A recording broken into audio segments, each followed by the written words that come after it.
As the pioneer of using heart rate sensors beginning in 1980, I've been asked so many times, why do you think using heart rate sensors is so important?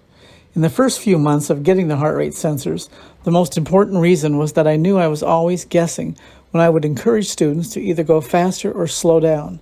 It was especially haunting when each fall and each spring I would have all 550 of my middle school students run the mile and then later use the 20-meter cardio test. In all cases, following the cardio testing, I had zero information on how hard the students were running during the test, no data from heart rate before the test, and no data from after the test.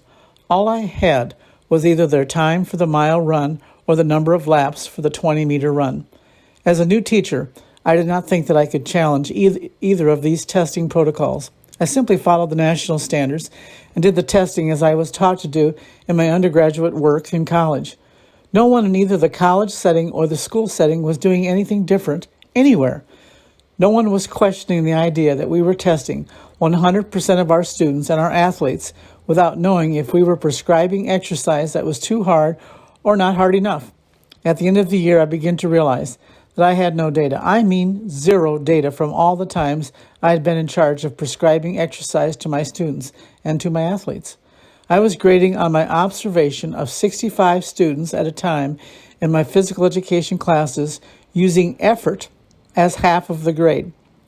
Imagine being challenged by parents on exactly how I determined how much effort any one student was giving at any one point during an entire class or during the cardio test. As for athletes, there was never any adjustment for the drills I was putting students through. All students did the same number of sprints and the same number of everything. I had no way of knowing how hard anyone was working except by observation. And at the end of practice, again, I had no individual data showing what each athlete had completed during my exercise prescriptions that I had designed. And I had designed exercise prescriptions for all as if they were one person. And I had no data for anyone each week, month, and year ever. How can you be in education without data? It wasn't until after my dad had his first heart attack and after my grandmother died of her heart attack at age 57 that I was really jolted into reflecting how little I knew about the intensity I was asking my students and my athletes to give during exercise. How do I individualize exercise for my students? And always, where is my data? What is data anyway in physical education other than the number of reps, the number of laps, the number of pull-ups, and so on? I had nothing when it came to real data on exercise intensity. Why am I still guessing when I need to be assessing? I was at a state shape convention and I overheard someone talking about heart rate sensors that were invented for cardiac rehab in hospitals and for the Olympics. And for me, that was a sign. I needed to have these no matter what. Cost? I can find money for my program. It is amazing just who is for helping our schools and our kids when you can explain real need. This was my mission. This was the beginning of my life mission for physical education, that all students could move to the beat of their own hearts. And at the end of class, I would have the data, and equally important, my students and their parents would have data.